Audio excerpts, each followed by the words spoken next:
twicaraga ku migezi y'i Babuloni tukarira twibutse iwacu,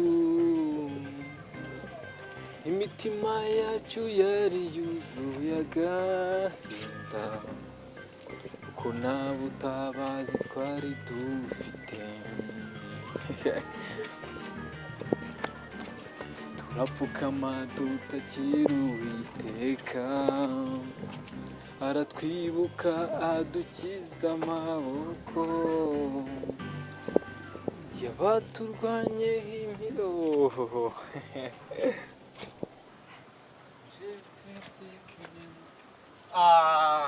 Lucy. None se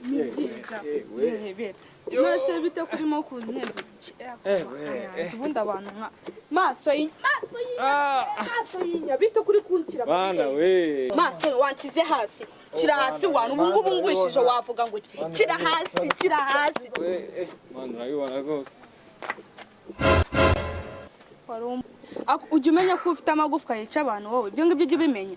Simba nanutse mbizi nose ninde wakubwiye ngo ubundi uzushira ahantu abantu hejuru baterura bashyira hejuru. Ngiye mvuye gusenga rwose uno munsi rwose nimba ari umunsi ushimishije n'uri umunsi pasiteri yatubwiye noneho ibibazo byacu tubisehe hejuru Imana ibibona. Haleluya. Noneho ngiye ndi ikibazo kuri wowe. Umbonyemo ikibazo maso reka nkubaze. Nyine wowe uri ikibazo.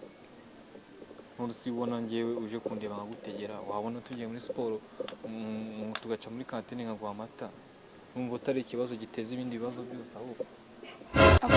Reka nkubaze.